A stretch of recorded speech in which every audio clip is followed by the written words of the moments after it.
আসসালামু আলাইকুম, সবাই কেমন আছেন? আমি ডাবল চিনের জন্য ব্যাগ নিয়ে এসেছি। ডাবল চিনটা নিশ্চয়ই আপনারা জানেন। ডাবল চিন মানে আপনাদের এই গলার নিচে এখানে বাড়তি একটা মাংস, ঠিক আছে? এই মাংস মানে চর্বি, ভিতরে চর্বি থাকে, এই জন্য বডিটা আপনার ফেসটা বোঝা যায়। তো বডি ফেসে যে একটা শেপ থাকে, শেপটা ডাবল চিন দিয়ে এটাকে বড় করে ফেলে এবং আপনাকে বেশি বয়স দেখায়। তো আমরা যেন সুন্দর থাকতে পারি এবং আমাদেরকে যেন ইয়াং দেখায়, তার জন্য আমি 2-3টা ইয়োগা দেখাবো ডাবল চিনের জন্য। তো চলুন আমরা শুরু করি। সোজা দাঁড়াবো, আমার পিঠটাকে এরকম করে টান টান রাখবো, এভাবে রাখবো না, আমাদের কাঠটা এভাবে থাকবে, পিঠটা টান টান থাকবে, ঠিক আছে? আমরা এভাবে দাঁড়াবো, হাতটা আমাদের এই হাতটা আমাদের থায়ের উপরে এভাবে লেগে থাকবে। এবার আমরা শুরু করব, চলুন স্টার্ট। নিঃশ্বাস নেব, নিঃশ্বাস ছেড়ে ব্রিদিং নর্মাল, পিছন আর সামনের দিকে আমরা 20 করব।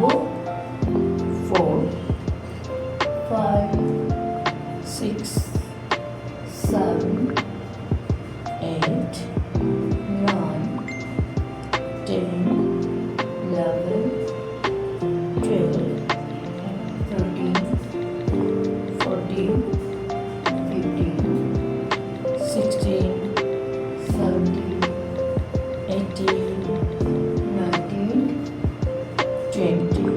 ওকে, আমরা এখন স্টে করব 20 1 2 3 4 5 6 7 8 9 10 11 12 13 14 15 16 17 18 19 20। Okay, back side.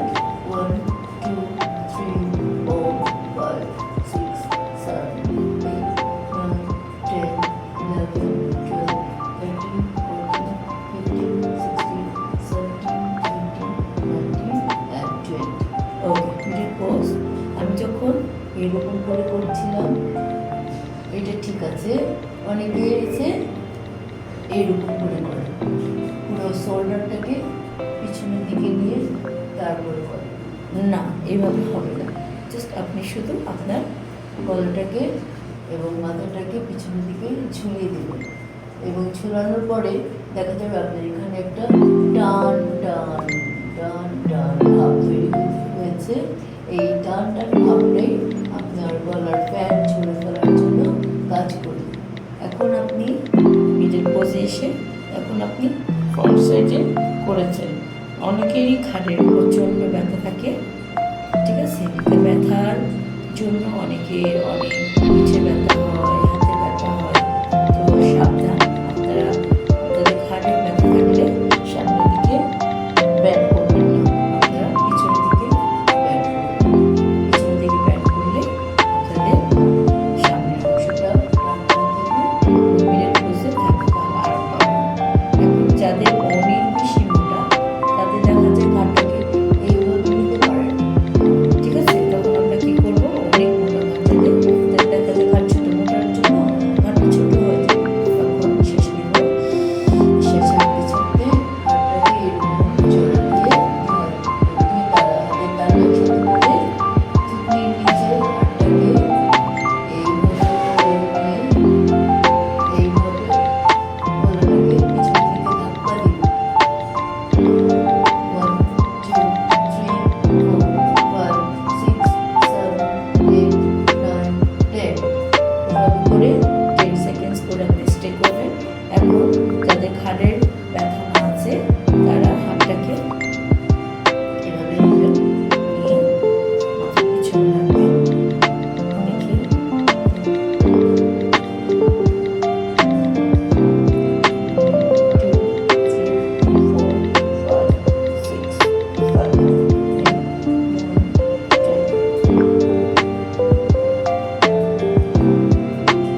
অসুবিধা দেখাতে যেন না হয় সেই জন্য আমরা ব্যায়ামগুলো চলুন আমরা সাইড ব্যায়ামগুলো করি। সাইড ব্যায়ামগুলো করতে হবে হাতটাকে থাইয়ের উপরে এভাবে রেখে মাথাটাকে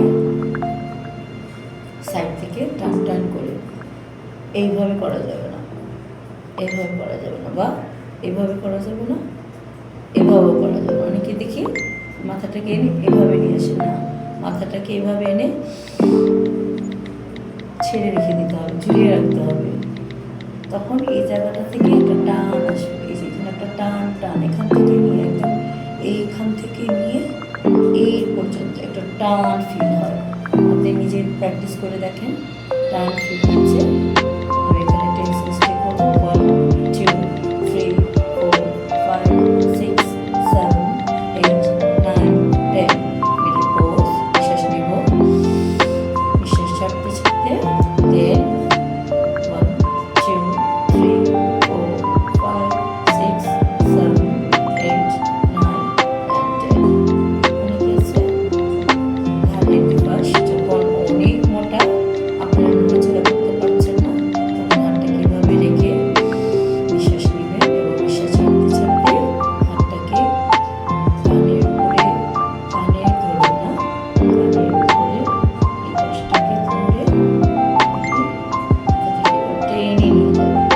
এবার টেনে নিয়ে গেলে এই জায়গাটা এত জোরে একটা টান লাগবে, ভালো লাগবে এবং আপনার খুব এখানে কাজ করবে, ভালো একটা চলে যাওয়ার জন্য। এখানে আমি স্টে করবো 10 সেকেন্ডস। 1 2 3 4 5 6 7 8 9 and 10। এভাবে আমি 10 সেকেন্ড স্টে করেছি। এখন আমি অপোজিট ব্যায়াম করবো। ডান হাত দিয়ে কানের উপরের যে অংশটা আছে ওখানে পুরো মাথা সহ ধরে আমি সাইডে পুশ করবো।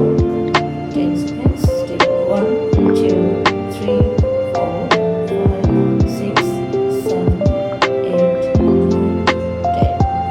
এভাবে আমি 10 seconds করে দুপাশ করে স্টে করছি, রেস্ট নিচ্ছি 10 seconds। 1 2 3 4 5 6 7 8 9 10। আমরা এখন করবো নামাজ পোজ। আমাদের নামাজে পোজটা থাকে, দেখুন 1 2 3 4 5 6 7 8 9 and 10। ওকে, আমি স্টে করবো 1 2 3 4 5 6 7 8 9 10। Side change 1 2 3 4 5 6 7 8 9 10। মিডলে যখন আসবে তখন কিন্তু নিঃশ্বাস নিয়েছি, নিঃশ্বাস নিয়ে তারপরে ছেড়ে তারপরে নর্মাল করেছি। যতটা আসন করবেন আপনি ততবার নিঃশ্বাস নেবেন। প্রথমে নিঃশ্বাস নেবেন, স্টে করবেন নর্মাল পোজে এবং নিঃশ্বাস আবার নিয়ে আবার চাপতে চলে আসবেন। এভাবে করলে আপনার বডি ফ্লেক্সিবল চলে আসবে এবং রগের যে টান, শিরা একটা টান লাগে এখানে ওখানে, টানগুলো হবে না। ঠিক আছে, এখন আমরা কি করবো? রাউন্ড করবো। আমরা তো এপাশ front side, back side, right side, left side চারদিকেই করেছি। এখন আমরা মাথাটাকে ঘোরাবো।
4 and 5। এটা হলো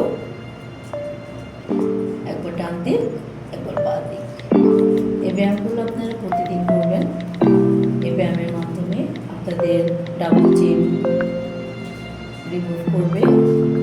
আর লাস্ট যেটা আমি দেখাবো, এটা খুবই